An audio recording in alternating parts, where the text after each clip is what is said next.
Hello everybody, Angel Arts here, and welcome back to another episode of Gay Let's Play Dragon Age Inquisition. Today's episode is again going to purely be a Codex episode, because we haven't done one in ages. So I'm just going to go ahead and clear out all of the new Codexes that we have.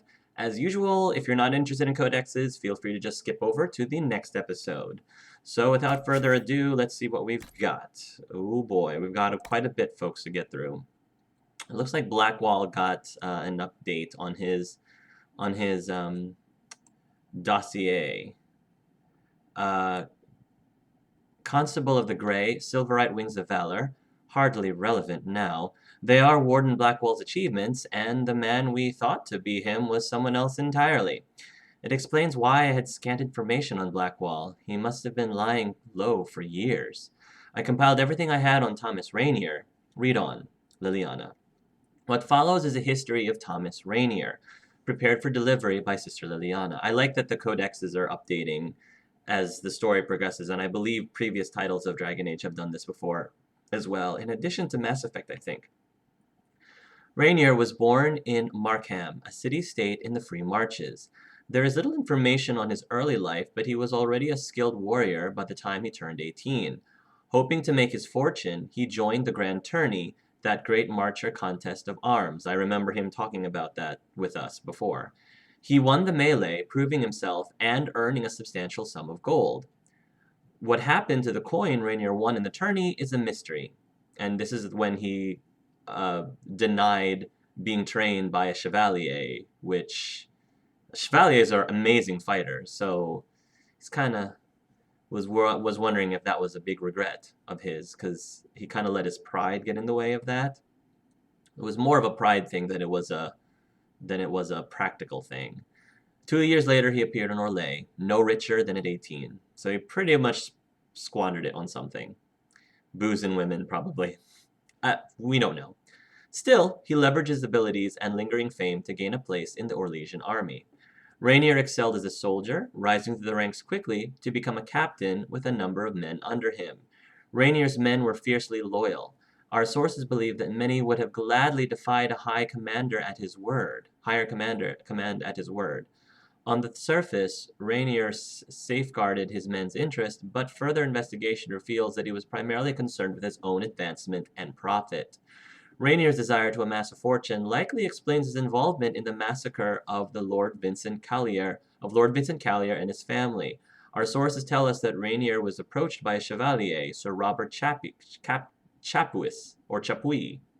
Sir Robert supported Grand Duke Gaspard's claim to the throne and wished to enter into his good graces by eliminating Lord Callier, one of Celine's staunchest allies. Chapuis hired Rainier to assassinate Callier and offered him a great deal of coin for it. We have no reason to believe his actions were politically motivated. In the spring of 935, Lord Callier and his family were traveling to their summer home on Lake Celestine when their caravan was ambushed. It is unknown if Rainier realized that Callier would be traveling with his family.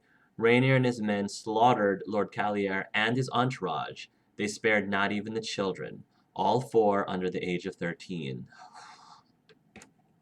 It seems that none of Rainier's men were aware of the true reasons behind the Lord's killing. They simply followed Rainier's orders. Rumors of Rainier's connection to the murders began swirling through the upper ranks of the army and must have given him forewarning. He was gone when guards came to arrest him. His men, however, were not so lucky. Almost all were charged with treason, save a few who managed to get away. Tom Rainier was labeled a traitor and a criminal, but remained at large until now. This is hard because, on one hand, you know that Blackwall is remorseful for what he's done, and he was ready to pay for his crimes. And now Art kind of gave him a second chance, which he feels he doesn't deserve, and so he's trying to now... He feels like he's being forced now to make up for what he did as a free man, but sentenced by himself, his own self, to make up for what he did. It's a tough call. Briala. Watch out for elves and Halam Shiral. Almost no one notices they're even present. A servant scrubbing floors, a waiter filling glasses, undergardeners weeding the border. Maids and valets dressing nobles? There's no room, alcove, or alley so private you can't find one there. And they're watching. They're organized. The rumor you've heard of some mastermind leading the elves is no rumor. I have reports that this Briala was Celine's personal spy and assassin, a bard of unusual skill. Who she's working for now, we cannot confirm. Say nothing. They will hear you. Part of communique intercepted by Inquisition agents, author unknown. So it is possible to, during the Orlesian affair stuff, it is possible to have Briala become the next empress, surprisingly. So I guess in the end, the next ruler of Orlais could be Celine or Gaspard or Briala. And I'm very curious what the consequences of that's going to be for each one. As I said, what I'm going to be doing is I'm going to be doing what I'm going to call a gay replay at least twice. Once specifically as an inquisitor, a different inquisitor I'm going to replay to romance the Iron Bull, and another inquisitor to romance Cullen. I'm not going to record everything of each Let's Play because I think that would be really monotonous. So instead I'm just going to record highlights of it. Mostly highlights of romances and highlights of different choices and different, just so that I'd be able to blindly see what the different major choices results would be. And I'm going to try to make it so that the other two the other two inquisitors I will roll, one will try to put Gaspard on the throne, and the other one will try to put Brielle on the throne. So we'll see how that all pans out, and if I'm successful. Empress Celine Valmont. My dear Viscount, I congratulate you on securing an invitation to appear at court. Allow me to present you with these 3 words of advice as a gift. Don't underestimate Celine. You must not mistake her reputation as a diplomat and peacemaker to mean she avoids conflict. Dozens of her enemies litter the bottom of the harbor in Val Royeaux. Negotiation did not send them there. She is as shrewd and ambitious as her grandfather, Judicael I, but unlike him, she knows how to handle the nobility. She built the University of Orlais, the most vehemently opposed project in Orlesian history, because she knew how to win the support she needed to overcome even her bitterest rivals. She can keep a pet apostate in front of the chantry because even the divine fears her influence. Do enjoy your visit to the palace. Sincerely, Duke Germain. Grand Duchess Florian de Chalons. Your Grace, you requested the swiftest, surest method of getting a message to Grand Duke Gaspard, so I have arranged for you to meet with his sister, Grand Duchess Florian de Chalons. While she is of the least account among the current heirs to the Orlesian throne, her connection to her brother is extremely close. Gaspard will listen to anything she says. Be persuasive. M. Grand Duke Gaspard de Chalons. Lady Montilion, I can offer no apology for my nephew's behavior the other night. Gaspard has never betrayed any interest in following my advice. In truth, everything he said to you at your dinner party, he also said to me. His resentment at being deprived of the throne has festered for some time, and he was never one to accept defeat gracefully. I would take Gaspard's threats of war seriously. I do not believe my nephew knows how to resolve problems through the use of anything but steel.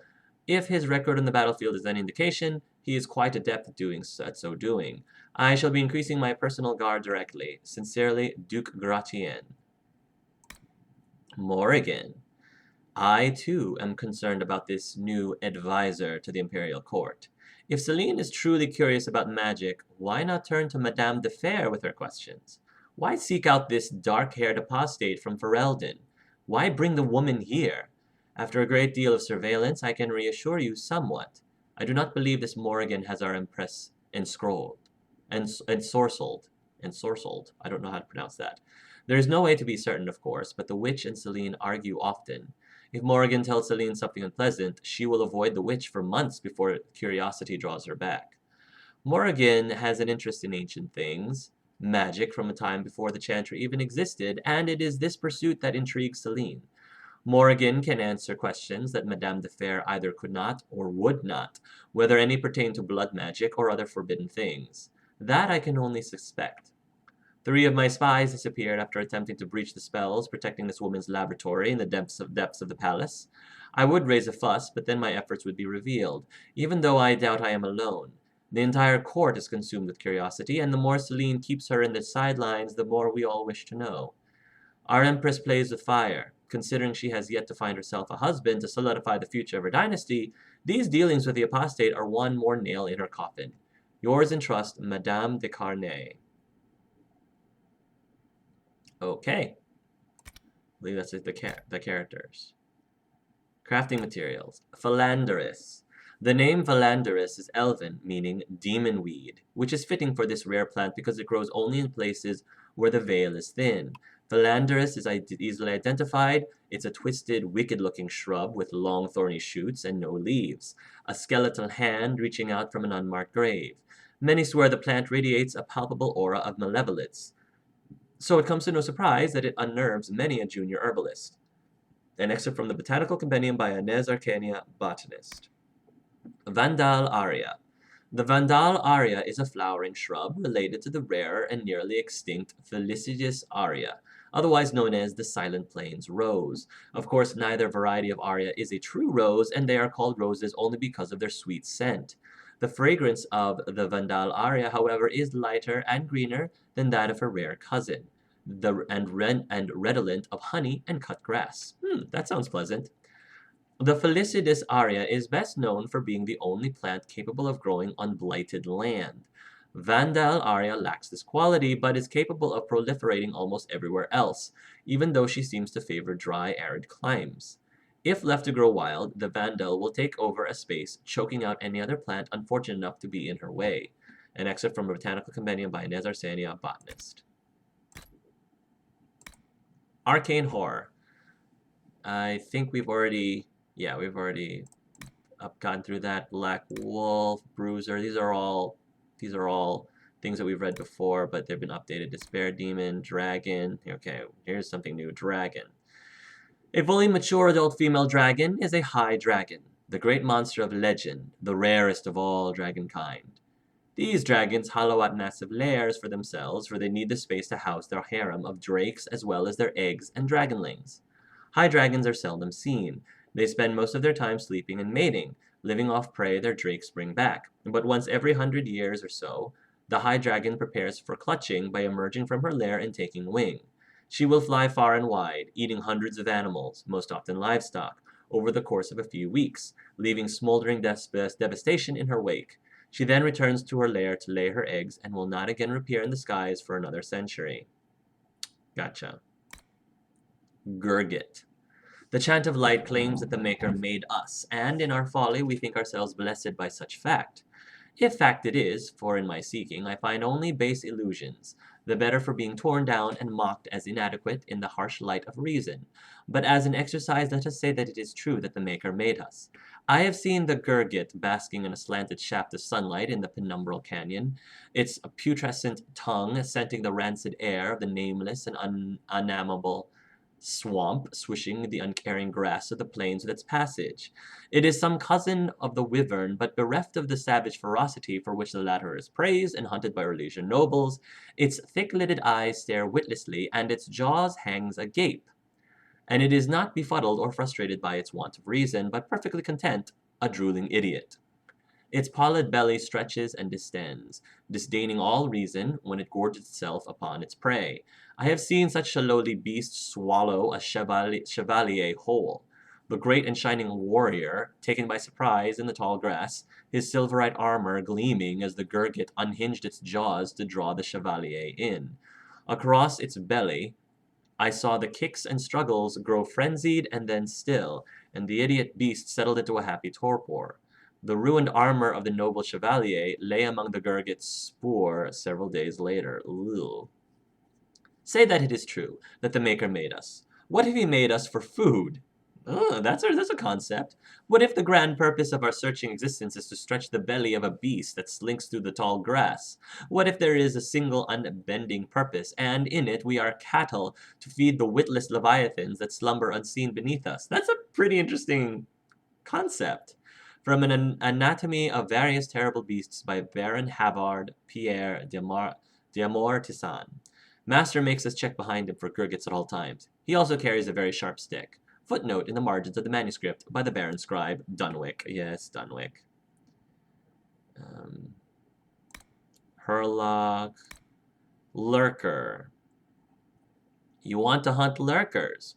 Alright, then there's a few things you should know. First, they don't just live in caves. Some of the locals call them cave lurkers, but I've seen them in the wastelands, in the marshes, really anywhere you think creatures shouldn't be able to live. Why? Because they eat almost anything, and they eat rarely. When they're not hunting, they curl up in a sort of hibernation to conserve energy. If you can catch them in that state, consider yourself lucky. If not, you'll need to be on your toes. They're quiet when they want to be, you see, hence the lurk part of their name. They hunt in packs. They spit poison. In fact, I've lost more than one fellow because a group of lurkers descended upon him while he took a pee in the bushes. They surround him, paralyze him, and then tear him to pieces, all without the rest of the camp knowing a single thing was going on, not 20 feet away. Wow, that's pretty impressive. From the Most Dangerous Things to Eat by Paul Auger Paradis. Pride Demon is good. Red Templars are good. Red Templar Knight. Snuffler. Picked up someone new. Called himself Markand and offered 3 Orly royals to travel alongside to Celestine. Betting both knees, he saw the bows and thought we'd be protection. Didn't think we might turn the weapons on him ourselves. Maker's grapes. By the time we hit Lides, I wanted to. Little punk couldn't stop bragging about how he was going to be a tutor for some High Lord's son. Everything out of his mouth was Millard silk knickers this and Millard silk knickers that. Showed us a little painting of Millard silk knickers and his lady. Milord I wanted to punch, but the rump on milady, I'd like to tutor that. Of course. And then going through the dales, we see one of those long-nosed pigs with stump legs. It's just crossing the highway, dragging its stupid belly along the ground as they do. Bless the maker and all, but he was deep in his holy golden cups the day he made that thing. Anyways, I turn to Lockie and I say, "Hey, it's one of them snufflers." Marchand starts in with his giggle. Lockie and me, we look at him. "Snuffler," he says, like he just caught me naked with his lady mother. "Non tu dois der Snuffler," because Snuffler just isn't fancy enough for Orlais. So I say it like he does. Snuffler. Can't keep a straight face. Marchand goes red like a virgin with skirts blown up. And good old Lockie, he just shoots the thing with an arrow while it's snuffling its way across the road. "Now it's dead, and we can call it dead," he says. That was that. From the hunting log of Care of the West Hill, dated 17 Solis.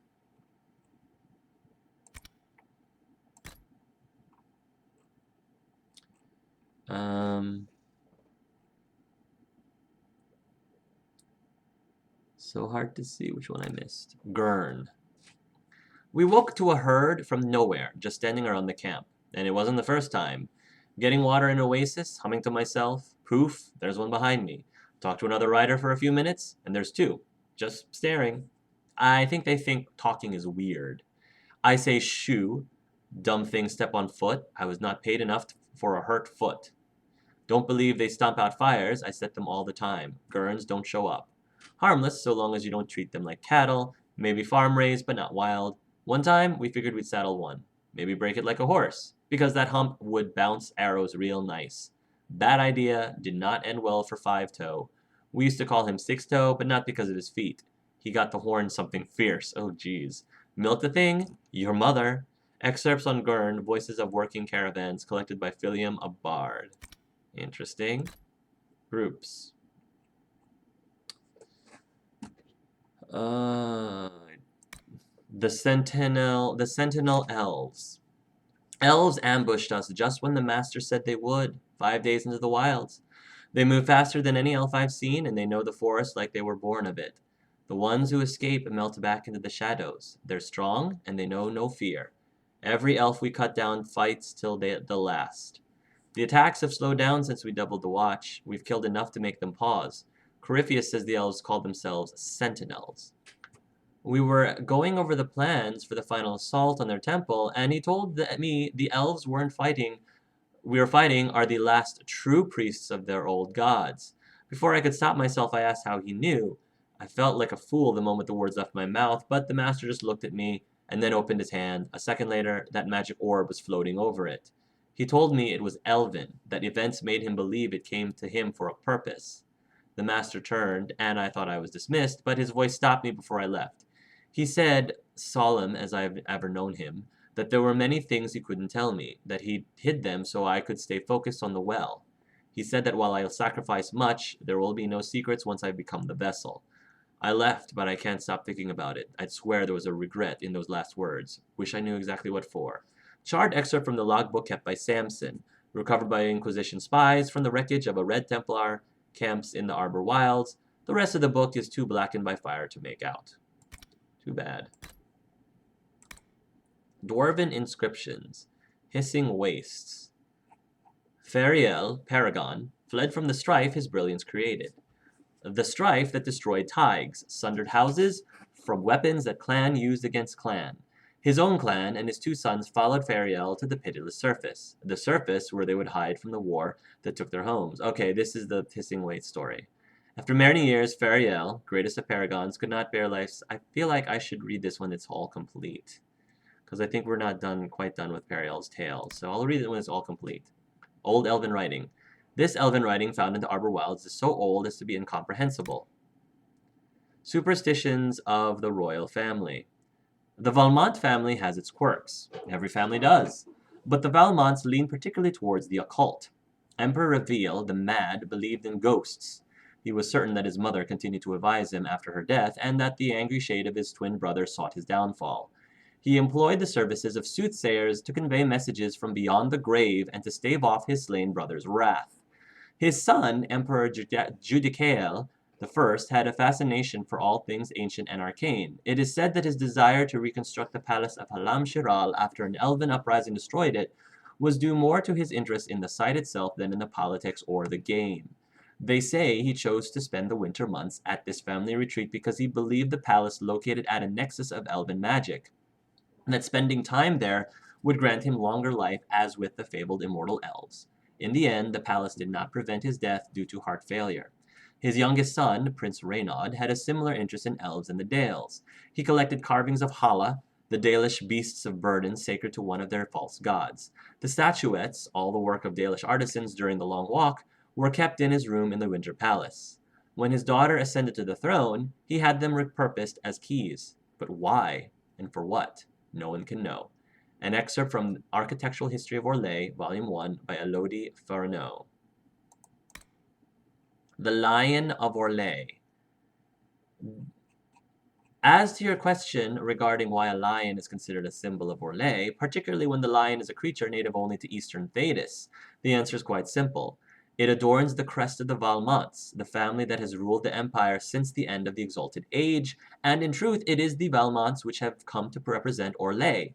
Before them, the Orlesian symbol was that of the descendants of Cordelis Draken, a dragon.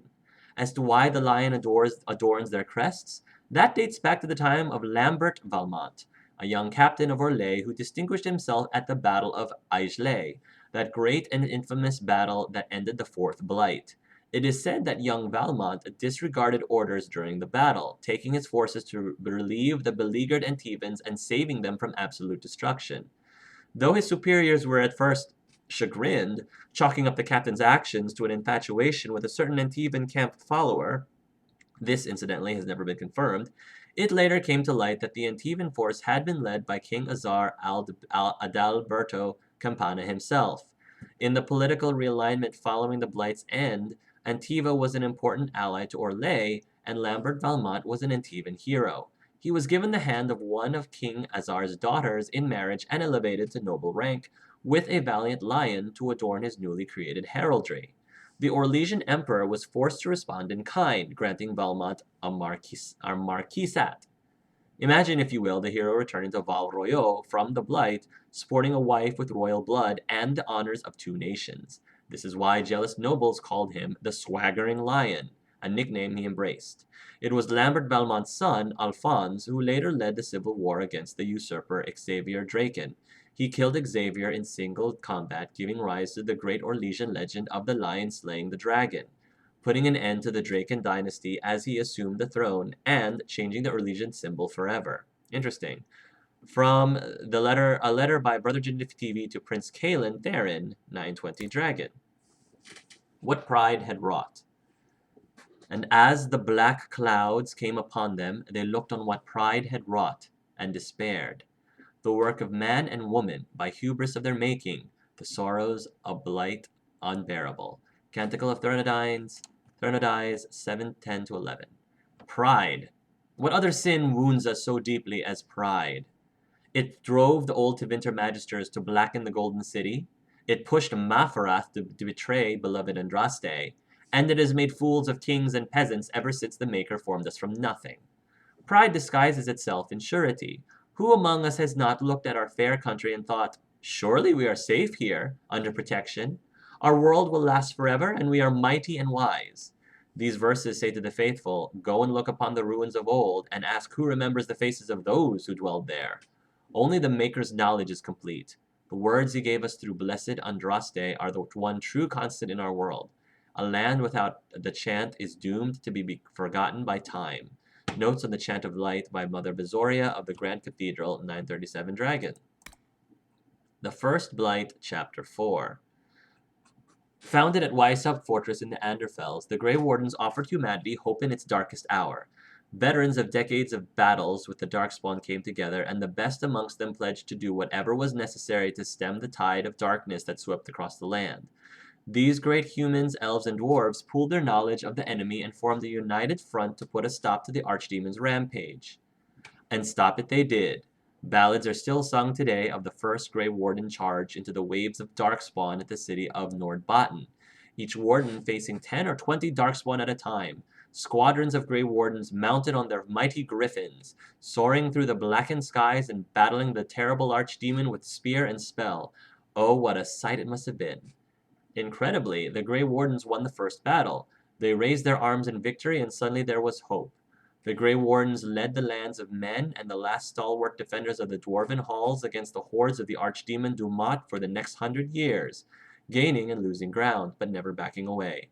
From all over Thedas, they recruited whoever possessed the skill and strength to raise the Grey Warden's banner, making no distinction between elven slave or human nobleman.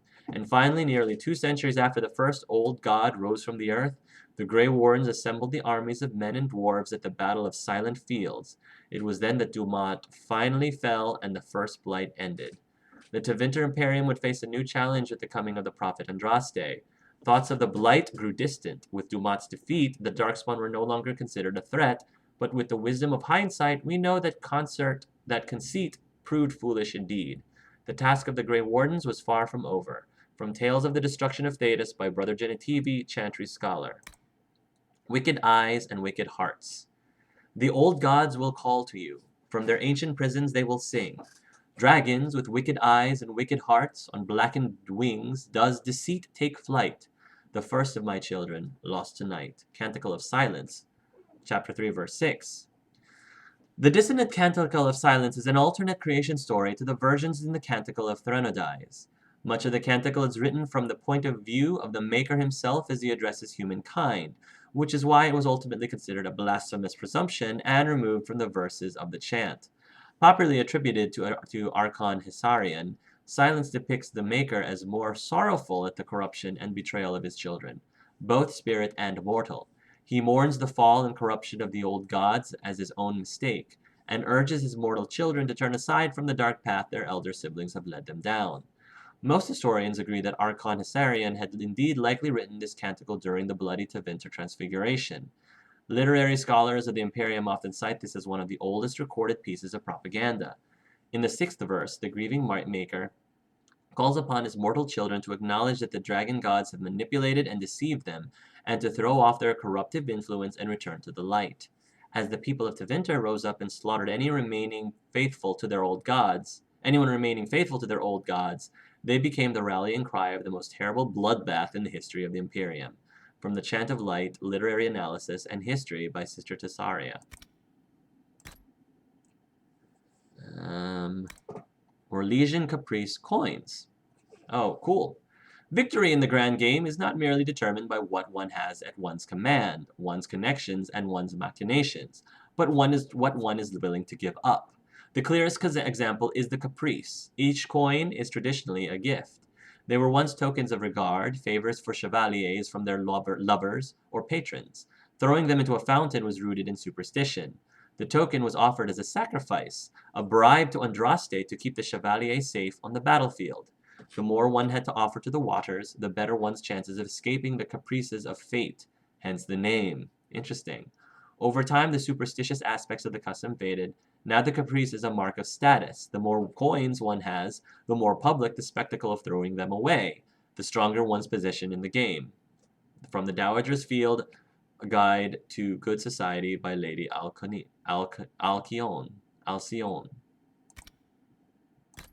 Letters and Notes.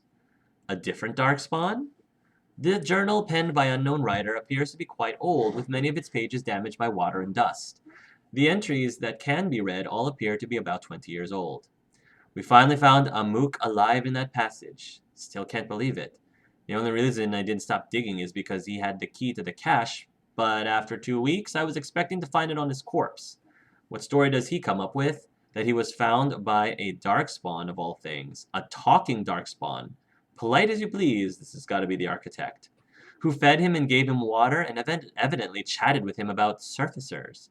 I don't know what Amok is thinking coming up with a story like that, but he swore by the stone it was all the truth. Crazy as it sounds, I know Amok, and he's got the imagination of a dull hammer. Why would he make something like that up? Reminds me of a story my grandsire used to tell about something his grandsire did. Said he once came upon a group of 3 darkspawn in the deeper roads, each twice the size of any dwarf, bigger than humans even, and dressed up like kings. He watched from the shadows and said they talked, like people, about things he couldn't understand. A city gone black, and they blamed each other for things that could barely remember for what. My mam was like that, never remembered the slight, just that she was angry. Story goes, they attacked each other, and one ran off, while the second choked the third to death and then ate him. Don't know about Darkspawn having talking kings, never mind polite ones that give you food and tea, but maybe Amok met one of them. There are strange things in the deeper roads after all, things that Shapers can't even recall, as if smuggling wasn't dangerous enough. That's all actually pretty interesting. The eating part was a little disturbing. Eluvians. Let me tell you something.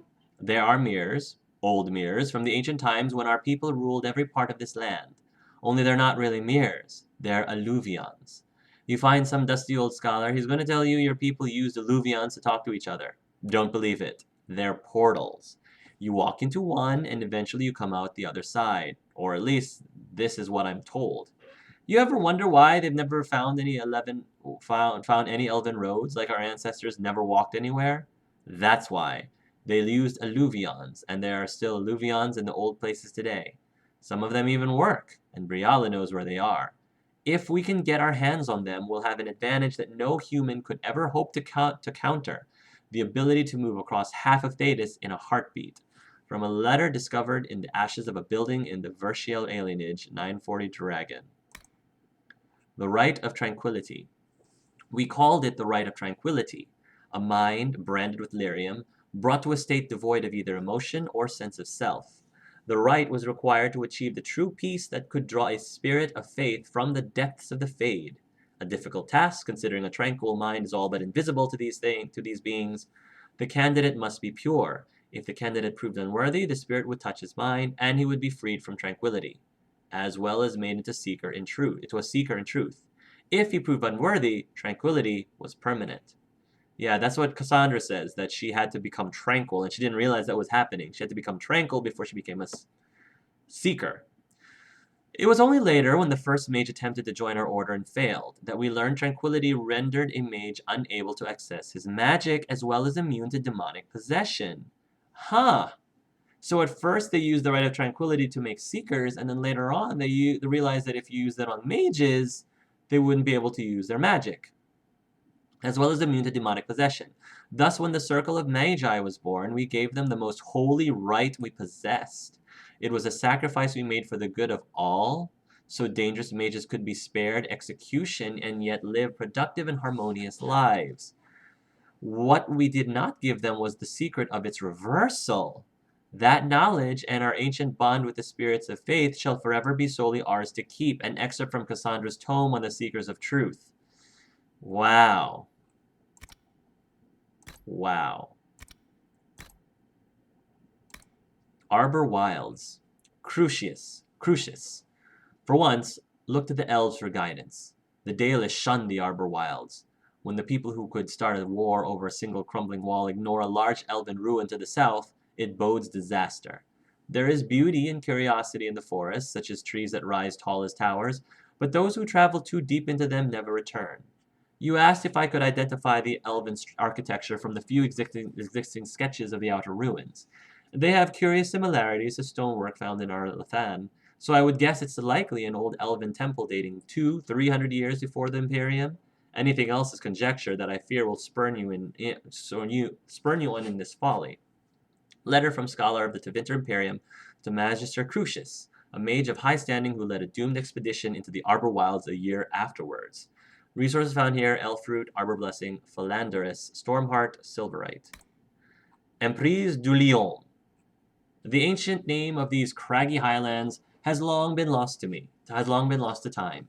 When the first Valmont emperor was crowned in the Exalted Age, the mountains were renamed Emprise du Lion to honor the crest of Valmont, which bears a lion upon its crest. Wandering through these remote hills, I discovered remnants of a forgotten past, mingled delightfully with signs of the present. Charming villages dotted the landscape, and, scattered among them, relics of the lost elven nation. Young women sold wild berries at a market nestled in the shadows of a sinister, crumbling fortress, which may once have been the seat of a Dalish lord. Children played in fields, watched over by the silent statues of gods whose names they did not know. I walked quiet lanes bordered with wildflowers, the high arches of an ancient bridge soaring above me, majestic even in their ruin. Sadly, my time in the mountains was short, and I soon continued on to Halam Sharal. I find myself thinking back on the Emprise du Lion, however, how gracefully she bore the passing of the ages. I wondered what the future held and dreamed of, how it might leave its mark. Whatever comes can only add to her beauty, delicate lines on the face of a gentlewoman, which speak of a life well lived. From In Pursuit of Knowledge, The Travels of a Chantry Scholar by Brother Chenitivi, resources found here: Elfroot, Black Lotus, Rashvine Nettle, Arbor Blessing, Philanderus, Bloodstone, Dawnstone, Silverite. Halam Shiral. After the glorious reclamation of the Dales, the elven capital lay empty and in ruins for years, a haven for bandits and highwaymen and all manner of miscreants. The land lay unused until the Exalted Age, when Alphonse Valmont, the very lion himself, declared that a palace should be built there in honor of the valiant actions of his brothers in besting the armies of false Emperor Xavier Draken. Originally called Chateau Lyon, it was designed as a grand retreat for the Emperor's brothers and their families. The city of Halam Sharal grew to around the palace. The first records of its existence appears in the Storm Age, when Emperor Cyril granted the title of Marquis to Sir Reginald Montclair for administration of Halam Sharal. An elven uprising destroyed Chateau Lyon in the Blessed Age when Emperor Judichiel I rebuilt it. He named the new retreat the Winter Palace. It was designed more for the Emperor and his immediate family than for any cadet branches of House of Valmont, and became the heart of the imperial court in the darkest months of winter. An excerpt from Architectural History of Orlais, Volume 1 by Elodie Fourneau. On Skyhold. A page from Enchanter's Journal scorched to near illegibility. The style is an old Ferelden dialect, circa mid-late Divine Age. Experiments in ambient Lingerin's first staging. The question isn't, is it special? The question is, oh, wait a minute, there's more. The veil is old here.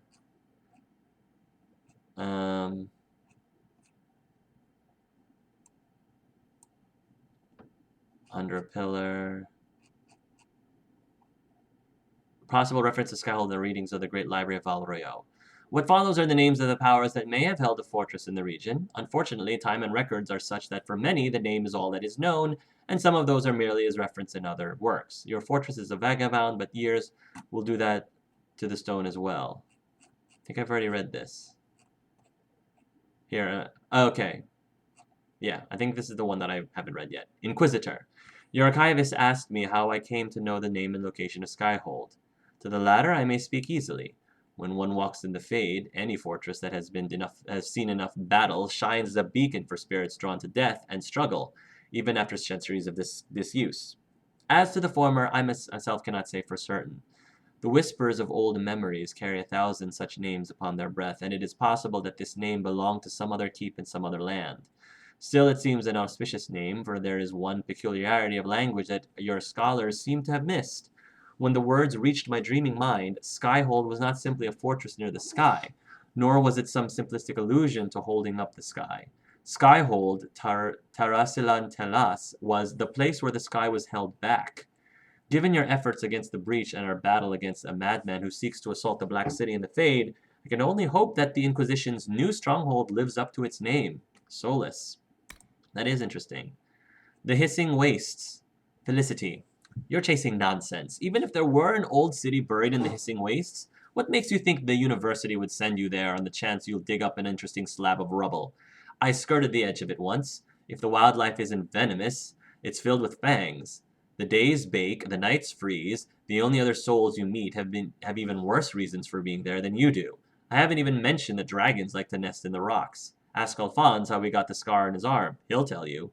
Leave that desert to the treasure hunters, my dear. Our empire is full of ruins. Let us find one in a more hospitable climate, such as Montsemard in the spring. Letter from third-year university student in Valroyo to her younger sister. Resources found here: Elfroot, Dragonthorn, Witherstock, Deathroot, Ghoul's Beard, Vandalaria, Armita Vein, Serpentstone, Lazarite, Volcanic Aurum, and Neverite. The Temple of Mythal. Once again, Genitivi is completely at odds with reality. Ancient Elven temples were no simple shrines. Extensive digging shows that buildings radiated out of the main edifice, much like a city wrapped around a palace. Indeed, these temple complexes must have been cities once, with a veritable army of functionaries running them. Each cult had different rituals, ablutions, and prayers to their chosen patron that ran all hours of the day. The time and effort devoted to them must have been staggering. Perhaps it's best we have lost knowledge of these pagan rites, the deities that the old elves worshipped, if they existed at all, were clearly demons masquerading as higher powers. One shudders to think of what went on before their thrones. From an essay by Atronus of Antiva, scholar and naturalist to the Antivan royal court. And finally, tales. A ghoulish delight. My dearest Regine, surely you must have heard of the Pagets' failing fortunes? They've lost almost everything. The Lord made some bad decisions and trusted people he shouldn't. All that's left is La Maison Verte in the Dales. They have to sell it and move to the city.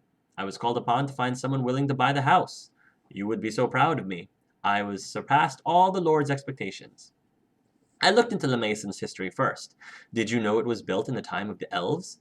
It was a sanctuary dedicated to Andruil, goddess of the forest. The house was built around the ruins. The heart of the shrine was an etched stone altar, now in the grand hall. It's quite spectacular. Any noble in Valroyo would be envious of something with such historical significance. I planned a party to show off the house and its elven altar. We had it decorated with white flowers and candles, even brought in some hearts to graze in the garden outside. The effect was stunning. Then, my stroke of genius. Remember when Lady Cairn's pastime was reading about elves and how sympathetic she was to what happened in the Dales? She couldn't stop talking about how we must make contact with the restless elven spirits. All her lady companions were so taken with the idea. Well, I did just that. Or I made the guests believe that's what happened. I had to hire a mage to help, of course, a very discreet fellow from Montsemard. During the party, I talked about how the house was a haunt for sad elven spirits. They ate it all up. Romantic, they said. For the final touch, I had everyone join hands around the elven stone and pray, and the mage, no names, cast a spell that made us dance like puppets on strings and sing The Little Bluebird of Summer. It was a triumph. I'm making a note here. Huge success. Sorry. It was a triumph. Offers began pouring in. One of them was even from a representative of Grand Duchess Florian. Oh, I have so much to tell you. I can't wait to return. With great love, Ignatius. And is that about it? Maybe? All the other stories were read. Okay, cool. We got through it all, guys. Whew! Alright, so thank you for watching this episode of Gay Let's Play Dragon Age Inquisition. In the next episode, we're gonna talk to Morrigan and find out what she proposes. So tune in next time, everybody, and until then, love yourselves and love each other.